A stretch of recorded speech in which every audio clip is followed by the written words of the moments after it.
Hi, good afternoon, Bailey. Hi, yes. Hi, I'm Alfredo. What the patient should expect when they first come in for the initial consultation is they will be brought into the exam room by a medical assistant who will review their medication history, go over some wellness questions, and take their vital signs. Once the patient is with the doctor will briefly review their history and perform a physical exam. They will also go over the pertinent diagnostic tests such as labs or images. Some of our patients will already come to the initial consultation with some tests completed in order to determine if they're a surgical candidate and proceed with surgery. So one of the most common questions that I get from patients is how long will my hospital stay be? And typically, the hospital stay is about 1 to 2 nights after your surgery. Once you're able to tolerate an oral diet, your pain is adequately managed, and you can use the bathroom, then you are ready to be discharged. Another common question I get from patients is how bad will my pain be?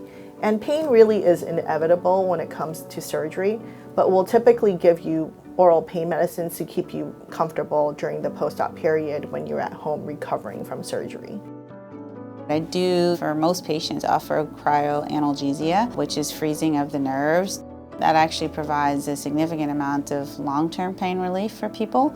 So it doesn't kick in right away. So we do still have to do some other adjuncts up front after surgery.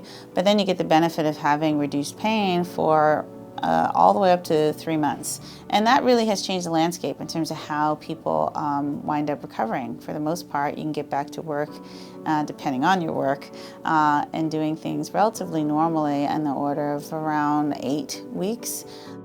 In general, we recommend that you should take at least 4 weeks off of work or school. However, if your job is physically demanding, then you should take extra time.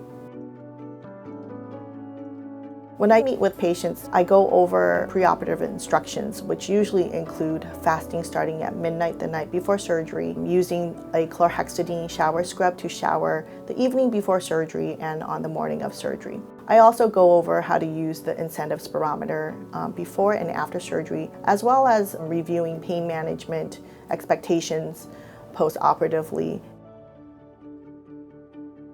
In terms of activities that can help with your recovery, we generally have a list of Pectus-related exercises that we can give you. We have a whole set of guidance that we give to all patients that outlines that this week you can do this, that this week you can do that. Everywhere from when is it okay to sleep on your side, which we discourage up front, to how do you try to keep track of your posture to help make a nice, lasting, positive effect. It's all written out for people, and we provide that to patients so that they don't have to memorize it. There are some activity restrictions that come with the Pectus surgery.